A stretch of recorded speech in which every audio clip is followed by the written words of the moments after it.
হলে আমাদেরকে নিয়োগ দেওয়া হবে। মেট্রোর দৃশ্যমান হচ্ছে মেট্রোর কোম্পানিতে রূপান্তরিত হয়েছে, ডিএমটিসিএল কোম্পানি লিমিটেড।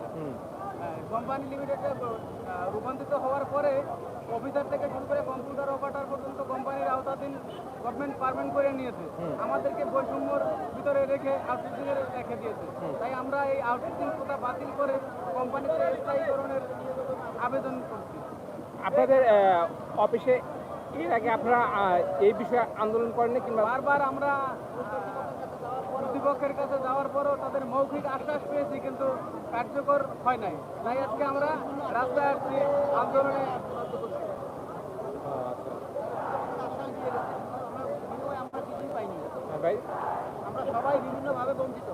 আপনাদের বারবার আশ্বাস দিচ্ছে কিন্তু কোনো কাজ হয় না। সময় বিভিন্ন রকমের আশ্বাস দিচ্ছে, এমনকি আমাদের বলা হয়েছে কোম্পানি দৃশ্যমান হইলে আমাদেরকে কোম্পানিতে নিয়োগ করা হবে। হ্যাঁ, কোম্পানিতে নিয়োগ দূরের কথা, তারা শুধু তাদের চিন্তা করছে আমাদের সব সময় বঞ্চিত করা হয়েছে সব জায়গা থেকে।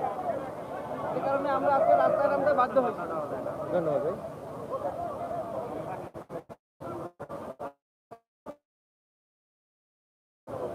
দেখি আর কার কাছে যাওয়া যায়।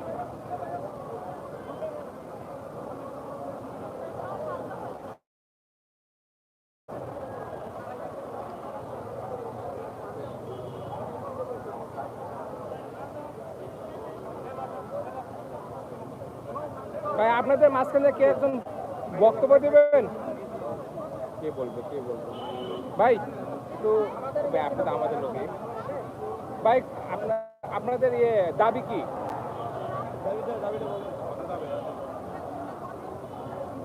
আমাদের দাবি হচ্ছে আমরা দীর্ঘ 1 বছর ধরে বেতন পাচ্ছি না।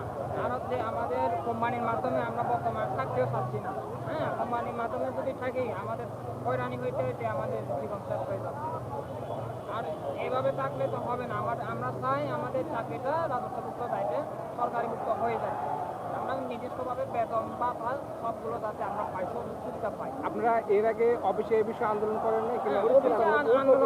আন্দোলন করলে এগুলো কর্তৃপক্ষ প্রয়োজনীয় ব্যবস্থা গ্রহণ করেনি। আমরা অনেক আমাদের স্ব দপ্তরের প্রধানদেরকে আমরা আমাদের স্যারদেরকে এই বিষয়টা নিয়ে অনেক অবগত করছি, আমাদের এই বিষয়টা নিয়ে অনেক আলোচনা করছি এবং এই জেলার যে প্রতিনিধি আমাদের ডিজি স্যার তাদের মধ্যেও আমরা অনেক দরখাস্ত করেছি, আমরা দরখাস্ত প্রদান করে দিতে পারবো, কিন্তু আমাদের প্রয়োজনীয় ব্যবস্থা গ্রহণ না করাতে আমরা এই আন্দোলনের সামিল হচ্ছি।